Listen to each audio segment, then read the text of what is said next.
ಪಕ್ಷಿಗಳ ಊರಿನಲ್ಲಿ ಟುನಿಗುಬ್ಬಚ್ಚಿ ತುಂಬಾನೇ ಕಷ್ಟಪಟ್ಟು ಬಾಳ್ತಾ ಇದ್ಲು. ಅವಳು ಬಡವಳೆ ಆಗಿದ್ರು ಕೂಡ ಎಲ್ಲಿವರೆಗೂ ಯಾರ ಹತ್ರನೋ ಯಾವ್ದಕ್ಕೂ ಕೈ ಚಾಚದೆ ಅವಳ ಸ್ವಂತ ಕಾಲಲ್ಲೇ ನಿಂತು ಕೂಲಿ ಕೆಲಸ ಮಾಡಿ ಅವಳ ಜೀವನಾನ ಅವಳು ಬಾಳ್ತಾ ಇದ್ಲು. ಟುನಿಯ ನಿಯತ್ತಿನ ಮೇಲೆ, ಅವಳ ಕೆಲ್ಸದ ಮೇಲೆ ಎಲ್ರಿಗೂ ನಂಬಿಕೆ ಜಾಸ್ತಿ.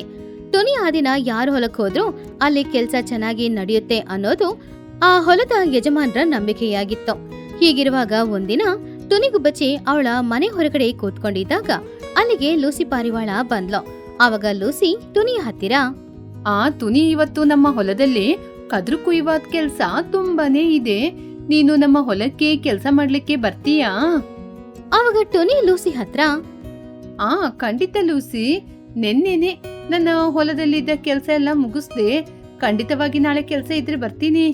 ಸರಿಯಾಗಿ ಆ ಸಮಯದಲ್ಲೇ ಚಿಚುಕಾಗೆನು ಟುನಿಯ ಮನೆ ಹತ್ತಿರ ಬಂತು. ಚಿಚುಕಾಗೆಗೆ ಆ ಊರಿನಲ್ಲಿ ಸುಮಾರು ಹೊಲಗಳಿತ್ತು. ಅವಳ ಹೊಲದಲ್ಲಿ ಕೆಲಸ ಮಾಡುವ ಕೂಲಿ ಜನರನ್ನ ಅವಳು ತುಂಬಾ ಕೇವಲವಾಗಿ ನಡೆಸ್ತಾ ಇದ್ಲು. ಹೀಗಿರುವಾಗ ಚಿಚುಕಾಗೆ, ತುನಿ, ಇವತ್ತು ನನ್ನ ಹೊಲಕ್ಕೆ ನೀನು ಕೆಲ್ಸಕ್ ಬರ್ಬೇಕು. ನನ್ನ ಹೊಲದಲ್ಲಿ ಕೆಲ್ಸ ಮಾಡ್ಲಿಕ್ಕೆ ತುಂಬಾ ಕೆಲ್ಸ ಇದೆ, ಬೇಗ ಹೊರಡು. ಅದಕ್ಕೆ ಟುನಿಗುಬ್ಬಚ್ಚಿ, ಅಯ್ಯೋ ಚಿಚ್ಚು ಅವರೇ, ನಾನು ಲೂಸಿಗೆ ಮೊನ್ನೆನೆ ಮಾತು ಕೊಟ್ಟಿದ್ದೀನಿ. ಅವರು ನನ್ನ ಕರ್ಕೊಂಡು ಹೋಗಕ್ಕೆ ಬಂದಿದ್ದಾರೆ. ನಾನು ಅವರಲ್ಲಿ ಕೆಲಸ ಮುಗಿಸಿ ನಾಳೆ ಬರ್ತೀನಿ, ಸರಿಯಾ? ಆವಾಗ ಚಿಚುಕಾಗೆ ಕೋಪದಿಂದ ಗುರಾಯಿಸ್ಕೊಂಡು, ಏನೇ, ನಾನ್ ನಿನ್ನ ಕರಿತಾ ಇದ್ರೆ ನೀನು ಲೂಸಿ ಹೊಲಕ್ಕೆ ಕೆಲ್ಸಕ್ಕೆ ಹೋಗ್ತೀನಿ ಅಂತ ನನ್ನ ಎದುರಿಗೆ ಹೇಳ್ತಾ ಇದ್ಯಾ? ನನ್ನ ಹೊಲದಲ್ಲಿ ಕೆಲ್ಸ ಆಗ್ಬೇಕು, ಅದರಿಂದ ನೀನು ನನ್ ಜೊತೆ ಬರ್ಲೇಬೇಕು.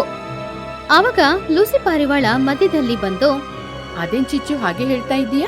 ನನ್ನ ಹೊಲದಲ್ಲಿ ಕೆಲ್ಸ ಇದೆ ಅಂತ ತುನಿನ ನಾನು ಮೊನ್ನೆನೆ ಕರ್ದಿದ್ದೀನಿ. ಯಾಕೆ ಎದುರಿಸ್ತಾ ಇದ್ದೀಯಾ? ನೀನು ಬೇರೆ ಯಾರನ್ನಾದ್ರೂ ಕರ್ಕೋ. ಚಿಚುಕಾಗೆ ಕೋಪದಿಂದ, ಓಹೋ ತುನಿ, ನಿನಗೆ ನನಗಿಂತ ಈ ಲೂಸಿನೇ ದೊಡ್ಡವಳಾಗ್ಬಿಟ್ಲಾ? ಇಲ್ ನೋಡು, ನನ್ನ ಹೊಲಕ್ಕೆ ನೀನು ಕೆಲ್ಸಕ್ ಬರೋದಿಲ್ಲ ಅಂತ ಹೇಳ್ದೆ ಅಲ್ವಾ? ಜೀವನ ಪೂರ್ತಿ ನೀನು ಇದಕ್ಕೋಸ್ಕರ ಎಷ್ಟು ದುಃಖ ಪಡ್ತೀಯ ನೋಡ್ತಾ ಇರು. ಚಿಚುಕಾಗೆ ಅಲ್ಲಿಂದ ಕೋಪದಿಂದ ಹೋಗ್ಬಿಟ್ಲು. ಹೀಗಿರುವಾಗ ಮರುದಿನ ಬೆಳಗ್ಗೆ ಲೂಸಿಗೆ ಮಾತ್ ಕೊಟ್ಟ ಹಾಗೆ ಟುನಿ ಲೂಸಿ ಹೊಲದಲ್ಲಿ ಕೆಲಸ ಮಾಡೋದಕ್ಕೋಸ್ಕರ ಹೋದ್ಲು. ಆದ್ರೆ ಆ ದಿನದಿಂದ ಚಿಚುಕಾಗೆಗೆ ಟುನಿನ ಕಂಡ್ರೆ ಸ್ವಲ್ಪಾನೇ ಇಷ್ಟ ಇಲ್ಲ. ಅವಳ ಮೇಲೆ ತುಂಬಾನೇ ಕೋಪದಿಂದ ದ್ವೇಷದಿಂದ ಇದ್ಲು. ಟುನಿನ ನೋಡಿದ್ರೆ ಏನಾದ್ರೂ ಒಂದು ಮನ್ಸು ನೋಯಿಸೋ ತರ ಮಾತಾಡ್ಸ್ತಿದ್ಲು. ಆದ್ರೆ ಟುನಿ ಅದನ್ನ ಕಿವೆಲ್ ಹಾಕೊಳ್ಳದೆ ಅವಳ ಪಾಡಿಗೆ ಅವಳ ಕೆಲ್ಸಾನ ಮಾಡ್ತಾ ಇದ್ಲು. ಹೀಗೆ ಕೆಲವು ವರ್ಷಗಳು ಕಳೀತು. ಟುನಿಗುಬ್ಬಚ್ಚಿ ಅವಳು ತುಂಬಾನೇ ಕಷ್ಟಪಟ್ಟು ಹಣನ ಸ್ವಲ್ಪ ಸ್ವಲ್ಪ ಕೂಡಿಟ್ಟು ಅವಳು ಸ್ವಂತವಾಗಿ ಸ್ವಲ್ಪ ಭೂಮಿನ ತಗೊಂಡ್ಲು. ಆ ಭೂಮಿಯಲ್ಲಿ ಅವಳು ತರಕಾರಿ ಬೆಳೆ ಬೆಳೆಸ್ತಾ ಇದ್ಲು. ತರಕಾರಿಗಳು ಕೂಡ ತುಂಬಾ ಚೆನ್ನಾಗಿನೇ ಬೆಳೀತಾ ಇತ್ತು. ಟುನಿಯ ಹೊಲ ಯಾವಾಗ್ಲೂ ಹಚ್ಚೆ ಹಸಿರಾಗಿ ತರಕಾರಿಗಳೊಂದಿಗೆ ಇರೋದನ್ನ ನೋಡಿ ಊರಿನ ಪಕ್ಷಿಗಳು ಎಲ್ರು ಕೂಡ ಮನಸಾರೆ ಅವಳನ್ನ ತುಂಬಾನೇ ಮೆಚ್ಕೊಳ್ತಿದ್ರು. ಆದ್ರೆ ಚಿಚುಕಾಗೆಗೆ ಮಾತ್ರ ಅದು ಸ್ವಲ್ಪನೂ ಇಷ್ಟಾನೇ ಆಗ್ತಿರ್ಲಿಲ್ಲ. ಚಿಚುಕಾಗೆ ಕೋಪದಲ್ಲಿ ಅವಳ ಮನೆ ವರಾಂಡದಲ್ಲಿ ನಡ್ಕೊಂಡು ಹಲ್ಲನ್ನ ಕಚ್ಕೊಂಡು, ಛೀ, ಈ ತುನಿ ಒಂದು ಕಾಲದಲ್ಲಿ ನನ್ನ ಹೊಲದಲ್ಲಿ ಕೂಲಿಯಾಗಿ ಕೆಲಸ ಮಾಡ್ತಾ ಇದ್ಲು. ಆದ್ರೆ ಇವಾಗ ಸ್ವಂತವಾಗಿ ಹೊಲವನ್ನು ತೆಗೆದುಕೊಂಡು ವ್ಯವಸಾಯ ಮಾಡ್ತಾ ಇದ್ದಾಳೆ. ಇವಾಗ ಅವಳು ಒಬ್ಳು ವ್ಯವಸಾಯಿ. ಊರಿನಲ್ಲಿರುವ ರೈತರು ಎಲ್ಲರೂ ಅವಳನ್ನು ಹೊಗಳ್ತಾ ಇದ್ದಾರೆ. ಇವಳು ಇಷ್ಟು ಚೆನ್ನಾಗಿ ಬೆಳೀಬಾರ್ದು. ಒಂದು ಕಾಲದಲ್ಲಿ ನನ್ನ ಹೊಲಕ್ಕೆ ಕೆಲ್ಸಕ್ ಬರೋದಿಲ್ಲ ಅಂತ ಹೇಳಿದ್ಲಲ್ವಾ? ಅವಳನ್ನ ನಾನು ಏನಾದ್ರೂ ಮಾಡ್ಲೇಬೇಕು. ಚಿಚುಕಾಗೆ ಹಲವಾರು ದಿನಗಳು ರಾತ್ರಿ ಹಗಲು ಯೋಚನೆ ಮಾಡಿ ಟುನಿಯ ಹೊಲದಲ್ಲಿ ಬೆಳೆದಿರುವ ಬೆಳೆಗಳನ್ನ ನಾಶ ಮಾಡ್ಬೇಕು ಅಂತ ಒಂದು ದೊಡ್ಡ ಪ್ಲಾನೇ ಹಾಕ್ತಾ ಇದ್ಲು. ಟುನಿಯ ಹೊಲದ ಹತ್ತಿರದಲ್ಲೇ ಒಂದು ಕೊಳ ಇತ್ತು. ಆ ಕೊಳದಲ್ಲಿ ಯಾವಾಗ್ಲೂ ತುಂಬಾ ನೀರಿರ್ತಿತ್ತು. ಒಂದಿನ ರಾತ್ರಿ ಸಮಯ ಊರಲ್ಲಿ ಎಲ್ರೂ ನಿದ್ರೆ ಮಾಡದ್ಮೇಲೆ ಚಿಚುಕಾಗೆ ಟುನಿಗುಬ್ಬಚ್ಚಿಯ ಹೊಲವನ್ನ ದಾಟಿ ಆ ಹೊಲದ ಪಕ್ಕದಲ್ಲಿರುವ ಆ ಕೊಳದ ಹತ್ತಿರ ಹೋದ್ಲು. ತುನಿ, ಇವತ್ತಿಗೆ ನಿನ್ನ ಹೊಲ ನಾಶವಾಗದ್ನ ನನ್ನ ಕಣ್ಣಾರೆ ನಾನು ಕಾಣ್ತೀನಿ. ಈ ನೀರನ್ನು ನಿನ್ನ ಹೊಲಕ್ಕೆ ಬರುವ ಹಾಗೆ ನಾನು ಇಲ್ಲಿ ತೋಡ್ತೀನಿ. ಆವಾಗ ನಿನ್ನ ಹೊಲವೆಲ್ಲ ನೀರ್ ತುಂಬಿ ಅಲ್ಲಿರುವ ಫಸಲೆಲ್ಲ ನಾಶವಾಗದ್ನ ನೋಡಿ ನಾನು ಸಂತೋಷ ಪಡ್ತೀನಿ. ಚಿಚುಕಾಗೆ ಆ ಕೊಳಕ್ಕೂ ಟುನಿಯ ಹೊಲಕ್ಕೂ ಮಧ್ಯದಲ್ಲಿರುವ ಆ ಜಾಗದಲ್ಲಿ ಸ್ವಲ್ಪ ಹಳ್ಳ ತೋಡಿ ಕಾಲುವೆ ತರ ಮಾಡಿ ಆ ನೀರು ಟುನಿಯ ಹೊಲಕ್ಕೆ ಹೋಗೋ ತರ ಮಾಡಿದ್ಲು. ಟುನಿಯ ಹೊಲಕ್ಕೆ ಫಾಸ್ಟ್ ಆಗಿ ನೀರ್ ಹೋಗ್ತಾ ಇರೋದನ್ನ ನೋಡಿ ಅವಳು ಏನು ಗೊತ್ತಿಲ್ಲದೆ ಇರುವ ಹಾಗೆ ಮನೆಗೆ ಹೋದ್ಲು. ಹೀಗಿರುವಾಗ ಮರುದಿನ ಬೆಳಗ್ಗೆ ಟುನಿಗುಬ್ಬಚ್ಚಿ ಹಾಗೂ ಬುಜ್ಜಿಗುಬ್ಬಚ್ಚಿ ಅವ್ರ ಹೊಲದಲ್ಲಿರುವ ಬೆಳೆಗಳನ್ನ ನೋಡ್ಕೊಳ್ಳೋದಕ್ಕೋಸ್ಕರ ಅಲ್ಲಿಗೆ ಬಂದಾಗ ಅದನ್ನ ನೋಡಿ ಅವ್ರು ತುಂಬಾನೇ ಆಶ್ಚರ್ಯಪಟ್ರು. ಯಾಕಂದ್ರೆ ಇವಾಗ ಅವ್ರ ಹೊಲದಲ್ಲಿ ತರಕಾರಿ ಗಿಡಗಳು ಏನು ಇಲ್ಲ. ಯಾಕಂದ್ರೆ ಅದ್ರ ತುಂಬಾ ನೀರ್ ಮಾತ್ರನೇ ಇತ್ತು. ಅಯ್ಯೋ ದೇವ್ರೆ, ಏನಪ್ಪ ಇದು? ನನ್ನ ಹೊಲ ಎಲ್ಲಿ? ಎಲ್ಲಾ ಕಡೆ ನೀರೇ ತುಂಬಿ ಹೋಗಿದೆ. ನನ್ನ ಪೈರೆಲ್ಲ ನಾಶವಾಗಿ ಹೋಗಿದೆ. ಅಯ್ಯೋ ದೇವ್ರೆ, ಯಾಕಪ್ಪ ನನಗೆ ಈ ರೀತಿ ಶಿಕ್ಷೆ? ಬುಜ್ಜಿ ಅಳುತ್ತಾ, ಅಮ್ಮ, ನಮ್ಮ ಹೊಲಕ್ಕೆ ನೀರು ಹೇಗಮ್ಮ ಬಂತು?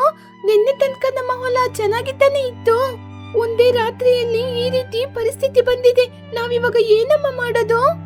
ಆ ಸಮಯದಲ್ಲಿ ಏನು ಗೊತ್ತಿಲ್ಲದೆ ಇರುವ ಹಾಗೆ ಆ ಕಡೆ ಬರೋ ತರ ನಾಟಕ ಮಾಡ್ಕೊಂಡು ಚಿಚುಕಾಗೆ ಅಲ್ಲಿಗೆ ಬಂದ್ಲು. ಚಿಚುಕಾಗೆ ಟುನಿಯ ಮುಖದಲ್ಲಿದ್ದ ಬೇಜಾರನ್ನ ನೋಡಿ ಮನಸ್ಸೊಳಗಡೆ ಮಾತ್ರ ಸಂತೋಷದಿಂದ ನಗಾಡ್ತಾ ಇದ್ಲು. ಅಯ್ಯೋ ತುನಿ, ಏನಾಯ್ತು ತುನಿ? ಮೊನ್ನೆ ತನಕ ಚೆನ್ನಾಗಿ ಬೆಳೆದು ನಿಂತಿದ್ದ ನಿನ್ನ ಪೈರು ಇವತ್ತು ನಾಶವಾಗಿ ಹೋಗಿದೆ. ಅವತ್ತು ನನ್ನ ಹೊಲದಲ್ಲಿ ಕೆಲಸ ಮಾಡಕ್ಕೆ ಬರದಿಲ್ಲ ಅಂತ ಹೇಳ್ದೆ ಅಲ್ವಾ? ಇವಾಗ ನೋಡ್ದ ನಿನ್ ಪರಿಸ್ಥಿತಿ. ಇನ್ ಮುಂದೆ ನೀನು ಏನ್ ಮಾಡ್ತೀಯ? ಟುನಿ ಕಣ್ಣೀರನ್ನ ಒರೆಸ್ಕೊಂಡು, ಚಿಚ್ಚು, ಇದುವರೆಗೂ ನಾನು ಯಾರಿಗೂ ದ್ರೋಹ ಮಾಡ್ಲಿಲ್ಲ. ಯಾರೋ ಬೇಕು ಬೇಕು ಅಂತ ನದಿ ನೀರು ಈ ಕಡೆ ಬರುವ ಹಾಗೆ ಮಾಡಿದ್ದಾರೆ. ಆ ದೇವ್ರು ಎಲ್ಲವನ್ನೂ ನೋಡ್ತಾ ಇದ್ದಾನೆ. ಟುನಿ ಹಾಗೂ ಬುಜ್ಜಿ ಇಬ್ರು ಕೂಡ ತುಂಬಾನೇ ಬೇಜಾರಿಂದ ಅಲ್ಲಿಂದ ಮನೆಗೆ ವಾಪಸ್ ಹೋದ್ರು. ಅವ್ರಿಗೆ ಆ ಹೊಲದಲ್ಲಿರುವ ನೀರನ್ನ ಏನ್ ಮಾಡೋದಂತ ಅರ್ಥ ಆಗ್ಲಿಲ್ಲ. ಹೀಗಿರುವಾಗ ಕೆಲವು ದಿನಗಳಲ್ಲಿ ಜೋರಾಗಿ ಮಳೆ ಸುರಿತಾ ಇತ್ತು. ಗ್ಯಾಪೇ ಇಲ್ಲದೆ ಮಳೆ ಸುರಿತಾ ಇರೋದ್ರಿಂದ ಆ ಕೊಳದಲ್ಲಿ ನೀರು ತುಂಬಿ ಹೋಗಿ ಇವಾಗ ಆ ನೀರೆಲ್ಲ ಕೂಡ ಟುನಿಯ ಹೊಲದ ಹತ್ತಿರ ಬರ್ತಾ ಇತ್ತು. ಕೊಳದಿಂದ ನೀರು ಮಾತ್ರ ಬರ್ಲೇ ಇಲ್ಲ, ಆ ನೀರಿನಲ್ಲಿ ಕೊಳದಲ್ಲಿದ್ದ ಮೀನುಗಳು ಕೂಡ ಬಂತು. ಇವಾಗ ಟುನಿಯ ಹೊಲದಲ್ಲಿ ಸುಮಾರು ಮೀನುಗಳು ಇತ್ತು. ಹೀಗಿರುವಾಗ ಮರುದಿನ ಬೆಳಗ್ಗೆ ಮಳೆ ನಿಂತೋಗಿತ್ತು. ಬನ್ನಗಿಳಿ ಹೊಲದ ಹತ್ತಿರ ಬಂದ. ಅವಾಗ ಹೊಲದಲ್ಲಿ ಆಟಾಡ್ತಾ ಇದ್ದ ಆ ಮೀನುಗಳನ್ನ ಅವನ್ ನೋಡಿ, ಅಯ್ಯೋ ದೇವ್ರೆ, ಏನಿದು? ನಿನ್ನೆ ಬಂದ ಮಳೆಯಿಂದ ನದಿಯಲ್ಲಿರುವ ಮೀನೆಲ್ಲ ಆಂಟಿಯ ಹೊಲಕ್ಕೆ ಕೊಚ್ಕೊಂಡ್ ಬಂದಿದೆ. ಈ ವಿಚಾರವನ್ನು ಇವಾಗ್ಲೇ ಹೋಗಿ ನಾನು ಆಂಟಿ ಜೊತೆ ಹೇಳ್ಬೇಕು. ಆವಾಗ ಬನ್ನಗಿಳಿ ಅಲ್ಲಿಂದ ಟುನಿಯ ಮನೆಗೆ ಹೋದ. ಅಲ್ಲಿ ಟುನಿ ಹಾಗೂ ಬುಜ್ಜಿ ಇಬ್ರು ಕೂಡ ಇನ್ನೂ ಬೇಜಾರಿಂದ ಕೂತ್ಕೊಂಡಿದ್ರು. ಆವಾಗ ಬನ್ನು ಟುನಿಯ ಹತ್ತಿರ ಹೋಗಿ ಈ ರೀತಿ ಹೇಳ್ದ, ಆಂಟಿ, ನಿಮ್ಮ ಹೊಲದಲ್ಲಿ ಆಶ್ಚರ್ಯ ನಡೆದಿದೆ ಆಂಟಿ. ನೀವು ಬಂದು ನೋಡಿದ್ರೆ ತುಂಬಾನೇ ಆಶ್ಚರ್ಯ ಪಡ್ತೀರಾ. ಆವಾಗ ಟುನಿಗೂ ಬಚ್ಚಿ, ಆಶ್ಚರ್ಯನ? ಏನೋ ಆಶ್ಚರ್ಯ? ನನ್ನ ಹೊಲ ಎಲ್ಲ ನಾಶವಾಗಿ ನಾನು ಅಳ್ತಾ ಕೂತಿದ್ದೀನಿ. ಮತ್ತೆ ಬಂದು ಅದ್ನ ನೋಡಿ ನಾನು ಅಳ್ಬೇಕಾ? ಅಮ್ಮ, ಬನ್ನು ಇಷ್ಟೊಂದು ಉತ್ಸಾಹದಿಂದ ಹೇಳ್ತಾ ಇದ್ದಾನೆ ಅಂದ್ರೆ ಏನೋ ಒಂದು ವಿಷಯ ಇದೆ. ಬನ್ನಿ ಅಮ್ಮ. ಟುನಿ, ಬುಜ್ಜಿ, ಬನ್ನು ಮೂಜನಾನು ಪುನಃ ಹೊಲದ ಹತ್ತಿರ ಹೋದ್ರು. ಬನ್ನು ಹೇಳಿದ ಹಾಗೇನೆ ಟುನಿಯ ಹೊಲದಲ್ಲಿ ಸುಮಾರು ಮೀನುಗಳು ಇರೋದನ್ನ ನೋಡಿ ಟುನಿ ಹಾಗೂ ಬುಜ್ಜಿಗೆ ನಂಬಕ್ಕಾಗ್ಲೇ ಇಲ್ಲ. ಅವರಿಬ್ರು ತುಂಬಾನೇ ಆಶ್ಚರ್ಯದಿಂದ ನೋಡ್ತಾ ಇದ್ರು. ಅಯ್ಯೋ ದೇವ್ರೆ, ಇಷ್ಟೊಂದು ಮೀನಾ? ನನ್ನ ಹೊಲದಲ್ಲಿ ಇಷ್ಟೊಂದು ಮೀನು ಎಲ್ಲಿಂದ ಬಂತು? ನನ್ ಗೊತ್ತಾಗ್ತಿಲ್ವೇ? ಆಂಟಿ, ನಿನ್ನೆ ಬಂದ ಮಳೆಗೆ ಪ್ರವಾಹ ಕೊಚ್ಕೊಂಡ್ ಬಂದು ನದಿಯಲ್ಲಿರುವ ನೀರೆಲ್ಲ ಇವಾಗ ನಿಮ್ಮ ಹೊಲಕ್ಕೆ ಬಂದಿದೆ. ಇವಾಗ ನಿಮ್ಮ ಹೊಲ ಮೀನಿನಿಂದ ತುಂಬಿ ಹೋಗಿದೆ ಆಂಟಿ. ಆವಾಗ ಬುಜ್ಜಿ ತುಂಬಾ ಸಂತೋಷದಿಂದ, ವಾವ್ ಅಮ್ಮ, ನೋಡಿದ್ರ? ಆ ದೇವ್ರು ನಮ್ಮ ಹೊಲದಲ್ಲಿರುವ ಬೆಳೆನ ನಾಶ ಮಾಡಿದ್ರು ಕೂಡ ಅದಕ್ಕಿಂತ 10 ಪಟ್ಟು ಅಧಿಕ ಲಾಭ ಬರುವಂತಹ ಮೀನನ್ನು ನಮ್ಮ ಹೊಲಕ್ಕೆ ಕಳ್ಸ್ಕೊಟ್ಟಿದ್ದಾನೆ. ನಾವು ಈ ಮೀನನ್ನು ಹಿಡಿದು ಸಿಟಿಯಲ್ಲಿ ಊರಲ್ಲೆಲ್ಲ ಮಾರಾಟ ಮಾಡಿ ಅಧಿಕ ಲಾಭವನ್ನು ಸಂಪಾದನೆ ಮಾಡ್ಬೋದಮ್ಮ.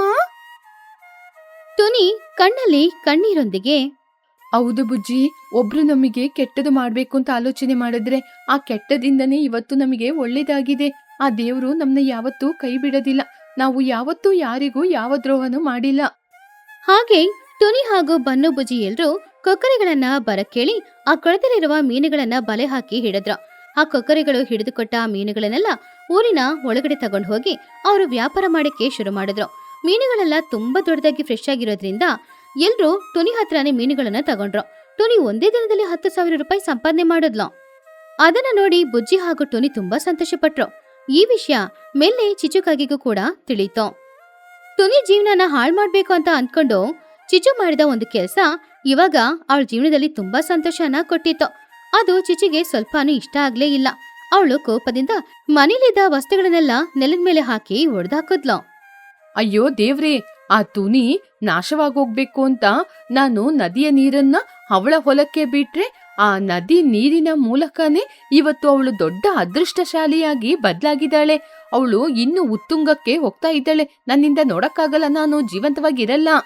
ಹಾಗೆ ಚಿಚುಕಾಗೆ ಹೊಟ್ಟೆ ಉರಿಯಿಂದ ತುಂಬಾನು ಕಷ್ಟಪಟ್ಕೊಂಡು ಆ ದಿನಾನ ಕಳೆದ್ಲು.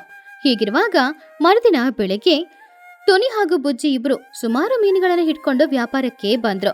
ಸುಮಾರು ಪಕ್ಷಿಗಳು ಮೀನ್ ತಗೊಳ್ಳೋದಕ್ಕೋಸ್ಕರ ಅಲ್ಲಿಗೆ ಬಂದ್ರು. ಅವರಲ್ಲಿ ಚೋಟು ಹಾಗೂ ಲೂಸಿ ಕೂಡ ಇದ್ರು. ತುನಿ, ನಿನ್ನ ನೋಡಿದ್ರೆ ನಮಗೆ ತುಂಬಾ ಸಂತೋಷ ಆಗ್ತಾ ಇದೆ. ಒಂದು ಕಾಲದಲ್ಲಿ ನಮ್ ಜೊತೆ ಸೇರ್ಕೊಂಡು ಕೂಲಿ ಕೆಲಸವನ್ನು ಮಾಡ್ತಾ ಇದ್ದೆ. ಎಲ್ಲರೂ ಮೀನ್ನ ನೀರಲ್ಲಿ ಸಾಕ್ತಾರೆ, ಆದ್ರೆ ನಿನ್ನ ಹೊಲ ಇಡೀ ಮೀನೇ ತುಂಬಿ ಹೋಗಿದೆ. ನೀನು ನಿಜವಾಗ್ಲೂ ಅದೃಷ್ಟಶಾಲಿ. ಆ ತುನಿ, ಮೊನ್ನೆ ಆ ಚಿಚ್ಚು ನಿನ್ನ ಹೊಲ ಎಲ್ಲ ನಾಶವಾದಾಗ ನೋಡಿ ಎಷ್ಟೊಂದು ಕೇವಲವಾಗಿ ಮಾತಾಡ್ತಾ ಇದ್ಲು. ಆದ್ರೆ ಇವಾಗ ನಿನಗೆ ಬಂದಿರುವ ಲಾಭವನ್ನು ನೋಡಿ ಮನೆಯಲ್ಲಿ ಕೂತ್ಕೊಂಡು ಹೊಟ್ಟೆ ಕಿಚ್ಚು ಪಡ್ತಿದ್ದಾಳೆ. ಆವಾಗ ಟುನಿಗುಬ್ಬಚ್ಚಿ ಕೈ ಮುಗ್ದು, ಇದು ಎಲ್ಲದಕ್ಕೂ ಆ ದೇವರ ದಯೆನೇ ಲೂಸಿ. ಯಾರಿಗೂ ಅನ್ಯಾಯ ಮಾಡದಾಗ ಆ ದೇವರು ಖಂಡಿತವಾಗಿ ನಮ್ನ ಕಾಪಾಡ್ತಾನೆ. ಆ ದಿನದಿಂದ ಟುನಿಗುಬ್ಬಚ್ಚಿ ಅವಳ ಹೊಲನ ಮೀನುಗಳನ್ನ ಬೆಳೆಸುವ ಕೊಳವಾಗಿನೇ ಬದಲಾಯಿಸಿದ್ಲು. ತರಕಾರಿ ವ್ಯಾಪಾರ ಮಾಡಿದ್ರೂ ಸಿಗದೆ ಇರುವ ಲಾಭ ಇವಾಗ ಅವಳಿಗೆ ಮೀನಿನ ವ್ಯಾಪಾರದಲ್ಲಿ ಸಿಕ್ಕಿತ್ತು. ಅವಳು ತುಂಬಾನೇ ಸಂತೋಷವಾಗಿದ್ಲು. ಆದ್ರೆ ಹೊಟ್ಟೆ ಕಿಚ್ಚಿಂದ ಚಿಚುಕಾಗೆ ಅಂತೂ ಯಾವಾಗ್ಲೂ ಟುನಿ ಮೇಲೆ ಸೇಡ್ ತೀಸ್ಕೊಳ್ಳಕ್ಕೆ ಕಾಯ್ತಾ ಇದ್ಲು. ಮಳೆಯಲ್ಲಿ ನದಿ ತೀರದಲ್ಲಿ ದಾವತ್. ಸಿಟಿಯಲ್ಲಿ 2 ದಿನಗಳಿಂದ ಬಿಡದೆ ಮಳೆ ಬರ್ತಾನೆ ಇತ್ತು. ಆದ್ರಿಂದ ದಾರಿ ಎಲ್ಲಾನು ತುಂಬಾ ನೀರಾಗಿತ್ತು. ಆದ್ರಿಂದ ಸ್ಕೂಲ್ಗೆ ಕಾಲೇಜ್ಗೆಲ್ಲ ರಜೆ ಕೊಟ್ಟಿದ್ರು. ಹಳ್ಳಿಯಿಂದ ಸಿಟಿಗೆ ಹೋಗಿ ಅಲ್ಲಿ ಒಂದು ಕಾಲೇಜಲ್ಲಿ ಓದ್ತಾ ಇದ್ದ ಬನ್ನಗಿಳಿ, ಚಿನ್ನುಕಾಗೆ, ಬುಜ್ಜಿಗುಬ್ಬಚ್ಚಿ ಎಲ್ರು ಸಿಟಿಯಲ್ಲೇ ಒಂದು ರೂಮ್ನ ಬಾಡಿಗೆಗೆ ತಗೊಂಡು ಅಲ್ಲೇ ಇದ್ರು. ಇವಾಗ ರಜೆ ಅನ್ನೋದ್ರಿಂದ ಮೂಜನಾನು ರೂಮಲ್ಲೇ ಕೂತ್ಕೊಂಡಿದ್ರು. ಹೀಗಿರುವಾಗ ಕಿಟಕಿಯಿಂದ ಬರ್ತಾ ಇರುವ ಮಳೆನ ನೋಡಿ ಬನ್ನುಗಿಳಿ, ಹಬ್ಬಾ, ಏನೋ ಇದು ಈ ಸಿಟಿ ಮಳೆ. ನಮ್ಮ ಗ್ರಾಮದಲ್ಲಿ ಮಳೆ ಬಂದ್ರೆ ಆ ಮಣ್ಣಿನ ವಾಸನೆ ಎಷ್ಟು ಚೆನ್ನಾಗಿರುತ್ತೆ. ಆದ್ರೆ ಇಲ್ಲಿ ನೋಡಿ ಹೇಗಿದೆ ಅಂತ. ಈ ಸಿಟಿಯಲ್ಲಿ ಎಲ್ಲಿ ನೋಡುದು ಕಾಂಕ್ರೀಟು, ಆ ಮೋರಿ ವಾಸನೆ. ಈ ಮಳೆಗೆ ನಮ್ಮ ಊರಲ್ಲಿದ್ದಿದ್ರೆ ಒಳ್ಳೆ ಮಜಾ ಸಿಕ್ತಿತ್ತು. ಚಿನ್ನುಕಾಗೆ ಮಂಚದಲ್ಲಿ ಮಲ್ಕೊಂಡು ಫೋನ್ನ ನೋಡಿ, ನನ್ನ ಮನ್ಸಲ್ಲಿರುವ ಮಾತನ್ನು ಸರಿಯಾಗಿ ಹೇಳ್ಬಿಟ್ಟೆ ಬನ್ನು. ಈ ಮಳೆಗೆ ಈ ಚಳಿಗೆ ಇದೇ ನಮ್ಮ ಊರಾಗಿದ್ರೆ ಬಿಸಿ ಬಿಸಿ ನಾಟಿ ಕೋಳಿ ಸಾರು ಮಾಡ್ಕೊಂಡು ತಿಂದಿದ್ರೆ ಎಷ್ಟು ಮಜಾ ಇರ್ತಿತ್ತು. ಯೋಚನೆ ಮಾಡಿದ್ರೇನೆ ಬಾಯಲ್ಲಿ ನೀರ್ ಸುರಿತಾ ಇದೆ. ಆವಾಗ ಬುಜ್ಜಿ ಓದ್ತಾ ಇದ್ದ ಬುಕ್ನ ಆ ಕಡೆ ಇಟ್ಟು, ಹೌದು ಕಣೋ ಚಿನ್ನು, ಆ ನಮ್ಮ ಹಳ್ಳಿಯ ನಾಟಿ ಕೋಳಿ ಸ್ಟೈಲಲ್ಲಿ ಇಲ್ಲಿ ಎಷ್ಟು ಹಣ ಕೊಟ್ರು ಕೂಡ ಯಾವ ಹೋಟೆಲಲ್ಲೂ ಆ ಕೈ ರುಚಿ ಬರದೇ ಇಲ್ಲನೋ. ನಾವು ಇವಾಗ ಇರೋದು ಈ ಸಿಟಿಯಲ್ಲಿ. ಈ ಸಿಟಿಗೆ ಬಂದು ನಮ್ಮ ಗ್ರಾಮದ ಸ್ಟೈಲಲ್ಲಿ ನಾಟಿ ಕೋಳಿ ಬೇಕು ಅಂದ್ರೆ ಎಲ್ ಸಿಗುತ್ತೆ? ಸರಿ ಬನ್ನಿ, ನಾವು ಕೆಳಗೆ ಹೋಟೆಲ್ಗೆ ಹೋಗಿ ಇರುವ ಬಿರಿಯಾನಿಯ ಏನೋ ತಿಂದು ಬರೋಣ. ಬನ್ನಗಿಳಿ ಕೋಪದಿಂದ, ಚೀಚಿ, ಇಲ್ಲಿಯ ಹೋಟೆಲಲ್ಲಿ ಹೋಗಿ ಊಟ ಮಾಡೋದ? ಮತ್ತೆ ಏನು ರುಚಿ ಇಲ್ದೆ ಸಪ್ಪೆಗೆ ಒಂದು ಅನ್ನ, ಅದನ್ನ ಹೋಗಿ ತಿನ್ನಕ್ಕಾಗುತ್ತಾ? ಬುಜ್ಜಿಗುಬ್ಬಚ್ಚಿ ಸ್ವಲ್ಪ ಹೊತ್ತು ಯೋಚನೆ ಮಾಡಿ ಆಮೇಲೆ ಉತ್ಸಾಹದಿಂದ, ಲೇ ಬನ್ನು, ಇವಾಗ ಏನು ನಮ್ಮ ಹಳ್ಳಿಯ ನಾಟಿ ಕೋಳಿ ಸಾರ್ ಬೇಕು. ಈ ಸಿಟಿಯಲ್ಲಿ ನಮಗೆ ಸಿಟಿಯ ರುಚಿ ಬೇಕಾಗಿಲ್ಲ, ಹೌದು ತಾನೆ? ಅದಕ್ಕಿವಾಗ ಏನು, ನಮ್ಮ ಗ್ರಾಮಕ್ಕೆ ಸಿಟಿಯಿಂದ ಕೇವಲ 2 ಕಿಲೋಮೀಟರ್ ಮಾತ್ರ. ನಾವು ಬೇಕಾದ್ರೆ ಹೋಗ್ಬೋದು. ಅವಾಗ ಚಿನ್ನುಕಾಗೆ ಆಶ್ಚರ್ಯದಿಂದ, ಹೌದು, 2 ಗಂಟೆಗಳೇ. ಆದ್ರೆ ಏನ್ ಮಾಡೋದು ಇವಾಗ? ಬಸ್ ಇಲ್ವಲ್ಲ, ಕ್ಯಾಬಲ್ಲಿ ಹೋಗೋದಾ? ಹೌದು ಕಣು ಚಿನ್ನು, ಬಸ್ ಇಲ್ಲದಿದ್ರೆ ಇವಾಗ ಕ್ಯಾಬ್ ಬುಕ್ ಮಾಡ್ಕೊಂಡು ಹೋಗೋಣ. ಆದ್ರೆ ನಾವು ನೇರವಾಗಿ ಮನೆಗೆ ಹೋಗೋದಿಲ್ಲ. ನಮ್ಮ ಊರೊಳಗೆ ಒಂದು ನದಿ ಹರಿತಾ ಇದೆ ಅಲ್ವಾ? ಆ ನದಿಯ ದಡದಲ್ಲಿ ಒಂದು ದೊಡ್ಡ ಮರ ಇದೆ ಅಲ್ವಾ? ನಾವು ಆ ಮರದ ಹತ್ರನೇ ಹೋಗಿ ನಾವೇ ಸ್ವತಃ ಚಿಕನ್ ಸಾರ್ನ ಮಾಡ್ಕೊಂಡು ತಿನ್ನೋಣ. ಯಾಕೆ ಆಗದಿಲ್ವಾ? ಅದನ್ನು ಕೇಳಿದ ಬನ್ನುಗಿಳಿ ತುಂಬಾನೇ ಶಾಕ್ ಆದ. ಬುಜ್ಜಿ, ಏನ್ ಬುಜ್ಜಿ, ನೀನು ಹೇಳೋದು ನಿಜನಾ? ಸಿಟಿಯಿಂದ ಕ್ಯಾಬ್ ಬುಕ್ ಮಾಡ್ಕೊಂಡು ಚಿಕನ್ ತಗೊಂಡು ನಮ್ಮ ಹಳ್ಳಿಯಲ್ಲಿ ಹೋಗಿ ಚಿಕನ್ ಮಾಡ್ಕೊಂಡು ತಿನ್ನದ? ಅಬ್ಬಬ್ಬಾ, ನಿನ್ನ ಐಡಿಯಾ ಸಾಧಾರಣವಾದ ಐಡಿಯಾ ಅಲ್ಲ. ಮಳೆಯಲ್ಲಿ ಅಡಿಗೆ ಮಾಡ್ಕೊಂಡು ತಿನ್ನೋದೇನೋ ಜಾಲಿನೇ, ಆದ್ರೆ ಈ ಮಳೆಯಲ್ಲಿ ಸೌದೆ ಎಲ್ಲ ನೆಂದಿರುತ್ತೆ, ಹೇಗೆ ಒಲೆ ಉರಿಯುತ್ತೆ? ಅಯ್ಯೋ ಚಿನ್ನು, ನಾವು ಸಿಟಿಯಿಂದ ಗ್ರಾಮಕ್ಕೆ ಹೋಗ್ತಾ ಇದ್ದೀವಿ.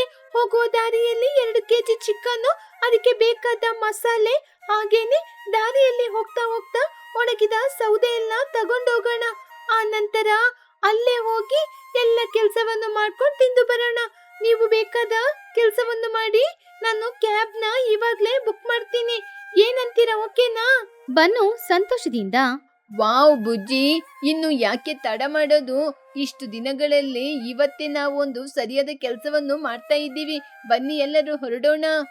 ಹಾಗೆ ಮಕ್ಕಳು 3 ಜನ ಅಂದ್ಕೊಂಡ್ರು ಇಲ್ವೋ, ತಕ್ಷಣ ಕ್ಯಾಬ್ನ ಬುಕ್ ಮಾಡಿ ಕಾರಲ್ಲಿ ಹತ್ತಿ ಹೋಗೋ ದಾರಿಯಲ್ಲಿ ಮಾರ್ಕೆಟ್ ಅಲ್ಲಿ ಬೇಕಾಗಿರುವ ತರಕಾರಿಗಳು, ಸಾಮಗ್ರಿಗಳು, ಹಾಗೇನೆ ಚಿಕನ್, ಫಿಶ್, ಅಡಿಗೆ ಮಾಡಕ್ಕೆ ಬೇಕಾಗಿರೋ ಪಾತ್ರೆಗಳು, ಒಲೆ ಕಚ್ಚಕ್ಕೆ ಬೇಕಾಗಿರೋ ಸೌದೆಗಳು ಎಲ್ಲಾನು ತಗೊಂಡು ಅವ್ರ ಊರಿಗೆ ಹೊರಟ್ರು.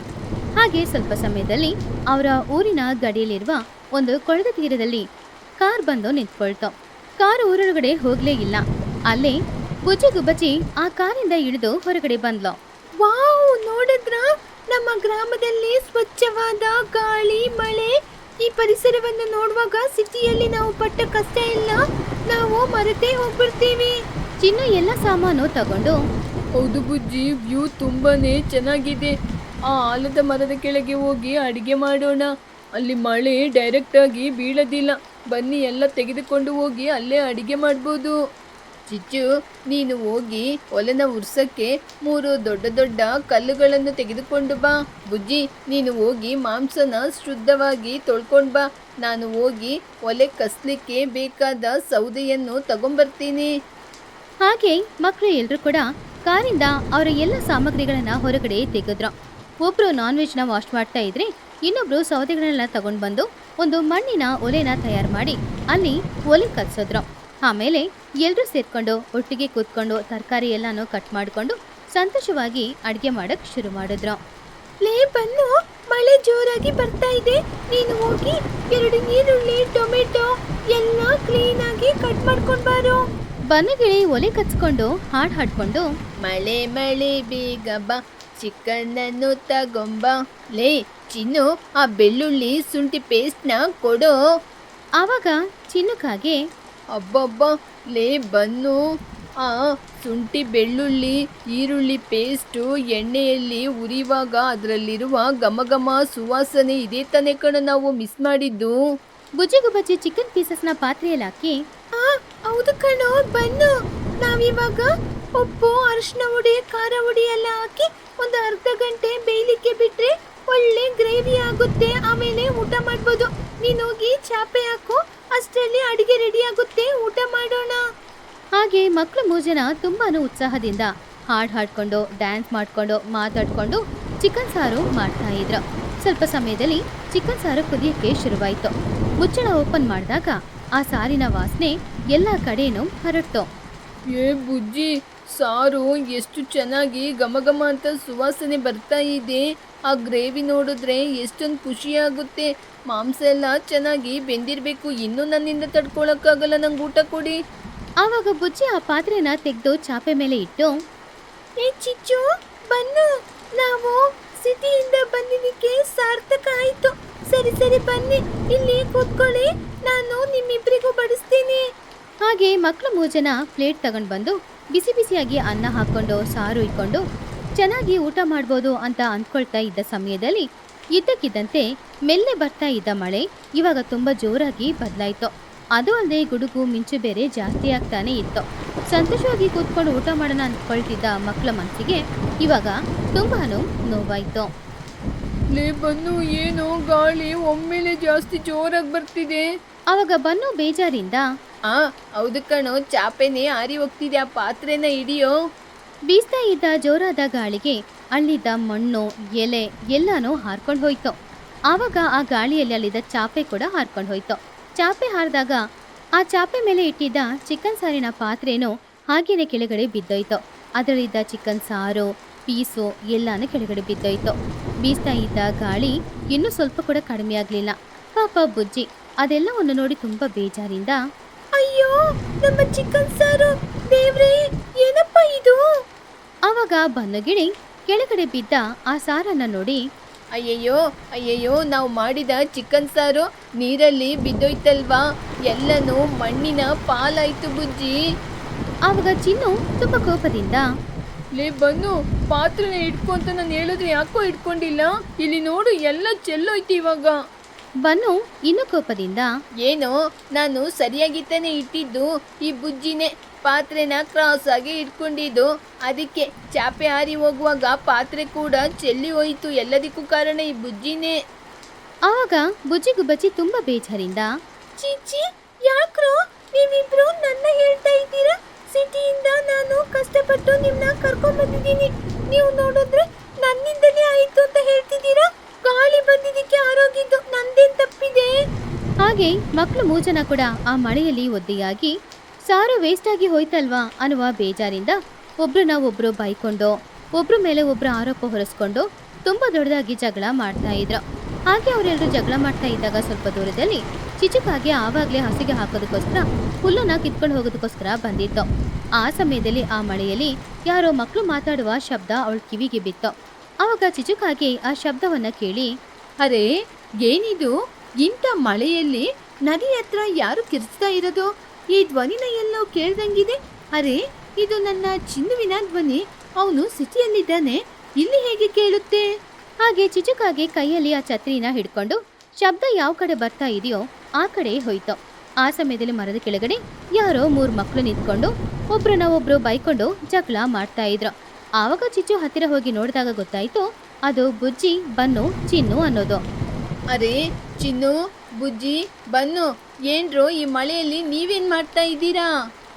ಮಕ್ಕಳು 3 ಜನ ಹಿಂದ್ಗಡೆ ನೋಡಿದ್ರು. ಚಿಚುಕಾಗಿನ ನೋಡಿದ ತಕ್ಷಣ ಮಕ್ಕಳು 3 ಜನಕ್ಕೂ ಕೂಡ ಜಾಸ್ತಿ ಅಳುನೇ ಬಂದ್ಬಿಡ್ತು. ಆವಾಗ ಚಿನ್ನುಕಾಗಿ ತಾಯಿನ ತಬ್ಬಿ ಹಿಡ್ಕೊಂಡು, ಅಮ್ಮ, ಚಿಚ್ಚು ಅಮ್ಮ, ನಾವು ಸಿಟಿಯಿಂದ ಎಷ್ಟೋ ಕಷ್ಟಪಟ್ಟು ಚಿಕನ್ ಸಾರು ಮಾಡ್ಕೊಂಡು ತಿನ್ನೋಣ ಅಂತ ತಂದಿದ್ದು, ಅದೆಲ್ಲ ಇವಾಗ ಗಾಳಿಯಲ್ಲಿ ಆರಿ ಹೋಯ್ತಮ್ಮ. ನನಗೆ ತುಂಬಾನೇ ಹಸಿವಾಗ್ತಾ ಇದೆ. ಚಿಚುವಿಗೆ ಅವ್ರ ಪರಿಸ್ಥಿತಿ ನೋಡಿದಾಗ ಒಂದ್ ಕಡೆ ನಗು ಬಂದ್ರು ಕೂಡ ಇನ್ನೊಂದ್ ಕಡೆ ಅಯ್ಯೋ ಪಾಪ ಅಂತ ಇತ್ತು. ಹೌದು, ನೀವು ಸಿಟಿಯಲ್ಲಿ ಇರುವ ಮಕ್ಕಳು ಈ ಬೀಳ್ತಾ ಇರುವ ಮಳೆಯಲ್ಲಿ ಈ ನದಿ ಹತ್ರ ನೀವು ಏನ್ರೋ ಮಾಡ್ತಿದ್ದೀರಾ? ಆವಾಗ ಬನ್ನು ಅಳುತ್ತಾ, ಆಂಟಿ, ನಮಗೆ ಈ ಮಳೆಯಲ್ಲಿ ನಾಟಿ ಕೋಳಿ ಸಾರು ತಿನ್ಬೇಕು ಅಂತ ಆಸೆಯಾಗಿತ್ತು. ಅದಕ್ಕೆ ಅಡಿಗೆ ಮಾಡೋಣ ಅಂತ ನೋಡ್ದು. ಅಡಿಗೆ ಎಲ್ಲ ಮಾಡಿ ಆದ್ಮೇಲೆ ಗಾಳಿಗೆ ನಾವು ಮಾಡಿಟ್ಟ ಅಡಿಗೆ ಎಲ್ಲ ಕೆಳಗೆ ಚೆಲ್ಲೋಯ್ತು. ನಮಗೆ ತಿನ್ಲಿಕ್ಕೆ ಆಗಿಲ್ಲ. ಚಿಚು ನಗುತ್ತಾ, ಅಯ್ಯಯ್ಯೋ ಹುಚ್ಚು ಮಕ್ಕಳೇ, ಇಷ್ಟೊಂದು ಕಷ್ಟಪಟ್ಟು ಸಿಟಿಯಿಂದ ಚಿಕನ್ ತಂದು ಇಲ್ಲಿ ಮಾಡಲಿಕ್ಕೆ ನೇರವಾಗಿ ಮನೆಗೆ ಬಂದಿದ್ರೆ ನಾವು ನೀವು ಹೇಳುವ ಹಾಗೆ ಎಲ್ಲ ಮಾಡಿಕೊಟ್ಟಿರ್ತೀವಿ. ನೀವು ಕೂಡ ಹೊಟ್ಟೆ ತುಂಬ ಊಟ ಮಾಡ್ಬೋದಾಗಿತ್ತಲ್ವಾ? ಹಾಗೆ ಚಿಚುಕಾಗೆ ಅವಳ ಕೈಯಲ್ಲಿದ್ದ ಛತ್ರಿಯ ಸಹಾಯದೊಂದಿಗೆ ಮಕ್ಕಳು 3 ಜನನ ಟುನಿ ಮನೆಗೆ ಕರ್ಕೊಂಡು ಹೋದ್ಲು. ಆ ಸಮಯದಲ್ಲಿ ಟುನಿ ಮನೆಯಲ್ಲಿ ಚೋಟು ಗಿಳಿ ಕೂಡ ಇದ್ಲು. ಆವಾಗ್ಲೇ ಮಳೆಯಲ್ಲಿ ಒದ್ದೆಯಾಗಿ ಆ ಪರಿಸ್ಥಿತಿಯಲ್ಲಿ ಬಂದ ತಮ್ಮ 3 ಮಕ್ಕಳನ್ನ ನೋಡಿ ಅವರಿಬ್ರು ಕೂಡ ತುಂಬಾನೇ ಆಶ್ಚರ್ಯಪಟ್ರು. ಬುಜ್ಜಿ, ಏನೇ ಆಯ್ತು? ಸಿಟಿಯಲ್ಲಿ ಇರ್ಬೇಕಾದವಳು ಈ ಗ್ರಾಮದಲ್ಲಿ ನೆನ್ಕೊಂಡ್ ಬಂದಿದೀಯಾ? ಏನೇ ಆಯ್ತು? ಬನ್ನು, ಯಾಕೋ ಹಾಗೆ ಅಳ್ತಾ ಇದೀಯಾ? ಏನಾಯ್ತು? ಚಿಚ್ಚು, ಇವರೆಲ್ಲ ನಿನ್ಗೆ ಎಲ್ ಸಿಕ್ಕಿದ್ರು? ಆವಾಗ ಚಿಚುಕಾಗೆ ಜೋರಾಗಿ ನಗುತ್ತಾ, ತುನಿ, ನನ್ನ ಏನ್ ಹೇಳ್ಬೇಕು ಅಂತ ಕೇಳ್ತಾ ಇದೀಯ ತುನಿ? ಇವರೆಲ್ಲರೂ ನಾಟಿ ಕೋಳಿ ಸಾರು ತಿನ್ಬೇಕು ಮಳೆಯಲ್ಲಿ ಅಂತ ಅನ್ಕೊಂಡು ಚಿಕನ್ನ ಸಿಟಿಯಿಂದ ತಂದು ಇಲ್ಲಿ ಅಡಿಗೆ ಮಾಡಿದ್ದಾರೆ. ಆದ್ರೆ ಬಂದ ಗಾಳಿಗೆ ಪಾತ್ರೆ ಎಲ್ಲ ಕೌಚ್ಕೊಂಡಿದೆ, ಎಲ್ಲನೂ ಮಣ್ಣಲ್ಲಿ ಬಿದ್ದೋಗ್ಬಿಟ್ಟಿದೆ. ಟುನಿ ಆಶ್ಚರ್ಯದಿಂದ ಜೋರಾಗಿ ನಗುತ್ತಾ, ಏನು? ಸಿಟಿಯಿಂದ ಚಿಕನ್ನ ತಂದು ನದಿಯ ದಡದಲ್ಲಿ ಅಡಿಗೆ ಮಾಡಿದ್ರ? ಅಯ್ಯೋ ಹುಚ್ಚು ಮಕ್ಳೆ, ಮಳೆಯಲ್ಲಿ ಹೊರಗಡೆ ಎಲ್ಲಾದ್ರೂ ಒಲೆ ಉರಿಯುತ್ತಾ ಚಿಕನ್ ತಂದಿದ್ರೆ ನೇರವಾಗಿ ನಮ್ ಬಳಿ ಬಂದಿದ್ರೆ ನಾವೇ ಮನೇಲಿ ಮಾಡ್ಕೊಡ್ತಿದ್ದೋ. ಚೋಟು ನಗುತ್ತಾ, ಹೌದು ಕಣೋ ಬನ್ನು, ಸಿಟಿಯಿಂದ ಓದ್ಕೊಂಡ್ ಬಂದಿದ್ದೀರಾ, ನಿಮಗೆ ಅಷ್ಟು ಕೂಡ ಬುದ್ಧಿ ಇಲ್ವಾ? ಓದಿ ಓದಿ ನೀವೆಲ್ಲರೂ ಹಿಂದೆನೆ ಹೋಗ್ತಾ ಇರುವ ಗಾದೆ ಇದು. ಆವಾಗ ಬುಜ್ಜಿ ಗುಬ್ಬಚ್ಚಿ ಕೋಪದಿಂದ, ಅಮ್ಮ, ಈ ಮಳೆಯಲ್ಲಿ ನಾವು ಏನು ತಿನ್ನದೆ ಬಂದಿದ್ರೆ ನಮ್ನ ನೋಡಿದ್ರೆ ನಿಮಗೆ ನಗು ಬರ್ತಿದ್ಯಾ? ನಿಮಗೆ ನಿಜವಾಗ್ಲೂ ನಮ್ಮ ಮೇಲೆ ಪ್ರೀತಿಯೇ ಇಲ್ವಾ? ಹೌದಮ್ಮ, ನಾವು ಅಷ್ಟು ಕಷ್ಟಪಟ್ಟು ಸಿಟಿಯಿಂದ ಚಿಕನ್ ತಂದು ಅದೆಲ್ಲ ನೆಲದ ಪಾಲಾಯ್ತು ಅಂತ ದುಃಖ ಪಟ್ರೆ ನೀವೇನೋ ನಮ್ನ ನೋಡಿ ನಗ್ತಾ ಇದ್ದೀರಾ? ಕನಿಷ್ಠ ಚಿಚ್ಚು ಅಮ್ಮ ಆದ್ರೂ ನಮ್ನ ಮನೆ ಕರ್ಕೊಂಬಂದ್ರು, ಆದ್ರೆ ನೀವು ನಮ್ನ ನೋಡಿ ನಗ್ತಾ ಇದ್ದೀರಾ? ಟುನಿ ನಗಾಡದನ್ನ ಬಿಟ್ಟು ಬುಜ್ಜಿಯ ಹತ್ತಿರ ಬಂದು, ಸರಿ ಸರಿ, ನಿಮ್ಮ ಆಲೋಚನೆ, ನಿಮ್ಮ ಐಡಿಯಾ ಇದೆಲ್ಲ ಆಲೋಚನೆ ಮಾಡಿದ್ರೆ ನಮಗೆ ನಮ್ ನಗು ನಿಲ್ತಾ ಇಲ್ಲ. ನಿಮ್ಗೆ ಚಿಕನ್ ಕೊಡದೆ ಹಾಗೇನೆ ಕಳಿಸ್ಬಿಡ್ತೀವ ಏನೋ? ಆವಾಗ ಚೋಟು ಪ್ರೀತಿಯಿಂದ ಬನ್ನು ಹತ್ರ, ಹೌದು ಮಕ್ಳೇ, ನೀವೆಲ್ಲರೂ ಹೋಗಿ ಸ್ನಾನ ಮಾಡಿ ಬಟ್ಟೆನ ಬದಲಾಯಿಸ್ಕೊಳ್ಳಿ, ನಾವು ನಿಮ್ಗೋಸ್ಕರ ಚಿಕನ್ನ ತರ್ತೀವಿ. ನೀವೆಲ್ಲರೂ ಫ್ರೆಶ್ ಆಗಕ್ಕೆ ಮುಂಚಿತವಾಗಿ ನಾವು ನಿಮಗೋಸ್ಕರ ಬಿಸಿ ಬಿಸಿ ನಾಟಿ ಕೋಳಿ ಸಾರ್ ಮಾಡ್ತೀವಿ. ಬೇಗ ರೆಡಿಯಾಗಿ ಬಂದು ಆಮೇಲೆ ಊಟ ಮಾಡ್ಕೊಳ್ಳಿ, ಸರಿಯಾ? ಮಕ್ಕಳು 3 ಜನದ ಮುಖದಲ್ಲೂ ಕೂಡ ಇವಾಗ ಸಂತೋಷ ಬಂತು. ಥ್ಯಾಂಕ್ ಯು ಅಮ್ಮ, ನಿಜವಾಗ್ಲೂ ನೀವು ದೇವ್ರು. ಹಾಗೆ ಮಕ್ಕಳು 3 ಜನ ಕೂಡ ಸ್ನಾನ ಮಾಡೋದಕ್ಕೋಸ್ಕರ ಹೋದ್ರು. ಅವ್ರೆಲ್ರೂ ಸ್ನಾನ ಮಾಡಿ ರೆಡಿಯಾಗಿ ವಾಪಸ್ ಬರೋಷ್ಟ್ರಲ್ಲಿ ತಾಯಿಯಂದ್ರು 3 ಜನನೂ ಸೇರಿ ಬಿಸಿ ಬಿಸಿಯಾಗಿ ಚಿಕನ್ ಸಾರು, ಆಮೇಲೆ ಬಿಸಿ ಬಿಸಿಯಾದ ಅನ್ನ ಎಲ್ಲಾನು ತಯಾರು ಮಾಡ್ತಾ ಇದ್ರು. ಆ ಚಿಕನ್ ಸಾರು ಪರಿಮಳಕ್ಕೆನೆ ಮಕ್ಕಳಿಗೆ 2 ಪಟ್ಟು ಹಸಿವು ಹೆಚ್ಚಾಯ್ತು. ಹೊರಗಡೆ ಬಂದು ಅವರೆಲ್ಲರೂ ಮಳೆನ ನೋಡ್ಕೊಂಡು ವರಾಂಡದಲ್ಲಿ ಕೂತ್ಕೊಂಡಿದ್ದಾಗ ತಾಯಿಯಂದಿರು ಒಂದು ದೊಡ್ಡ ಪ್ಲೇಟಲ್ಲಿ ಅವ್ರಿಗೆ ಬಿಸಿ ಬಿಸಿಯಾದ ಅನ್ನ, ಬಿಸಿ ಬಿಸಿಯಾಗಿರುವ ಚಿಕನ್ ಸಾರು ಉಯ್ಕೊಂಡು ಬಂದು ಅದನ್ನ ತಗೊಂಡ್ ಬಂದು ಕೊಟ್ರು. ಮಕ್ಕಳು ಆ ಚಿಕನ್ ಸಾರು ಅನ್ನನ ನೋಡಿ ತುಂಬಾನೇ ಸಂತೋಷ ಪಟ್ರು. ಅಬ್ಬಬ್ಬಾ, ಚಿಕನ್ ಎಷ್ಟು ಚೆನ್ನಾಗಿದೆ. ನಾವು ಮಾಡಿದಕ್ಕಿಂತ ನಮ್ಮ ಅಮ್ಮನವರು ಮಾಡಿರುವ ಕೈ ರುಚಿ ಸೂಪರ್ ಆಗಿದೆ. ಹೌದು ಕಣೋ, ಬನ್ನು ಆ ತಂಪಾದ ಗಾಳಿ ಮಳೆಗೆ ಚಿಕನ್ ತಿನ್ಬೇಕು ಅಂತ ಆಸೆಯಾಗಿತ್ತು. ಹೌದು ಕಣೋ ಚಿನ್ನು, ನಾವು ನಮ್ಮ ಕೈಯಾರೆ ಮಾಡಿ ತಿನ್ನದಿದ್ರು ನಮ್ಮ ತಾಯಿಯವರು ನಮಗೆ ರುಚಿ ರುಚಿಯಾಗಿ ಮಾಡಿಕೊಟ್ಟಿದ್ದಾರೆ. ನಮ್ಗೆ ಬೇಕಾಗಿದ್ದು ಕೂಡ ಇದೆ ತಾನೇ. ಹಾಗೆ ಮಕ್ಕಳು 3 ಜನ ಅವ್ರ ತಾಯಿಯಂದಿರು ಮಾಡಿಕೊಟ್ಟ ಆ ಚಿಕನ್ ಸಾರು ಊಟನ ತಿಂದು ತುಂಬಾ ಸಂತೋಷವಾಗಿ ಮನೇಲಿ ಹೋಗಿ ಮಲ್ಗಿ ನಿದ್ರೆ ಮಾಡಿದ್ರು. ಅವ್ರು ಹಾಕಿದ ಪ್ಲಾನ್ ಫ್ಲಾಪ್ ಆದ್ರೂ ಕೂಡ ಕೊನೆಗೆ ತಾಯಿಯಂದಿರಿಂದಾನೇ ಚಿಕನ್ ಸಾರು ಮಾಡ್ಕೊಂಡು ಮನೆಯಲ್ಲೇ ಕೂತ್ಕೊಂಡು ಊಟ ಮಾಡಿದ್ರಿಂದ ಅವರು ಆ ದಿನ ತುಂಬಾನೇ ಸಂತೋಷವಾಗಿದ್ರು.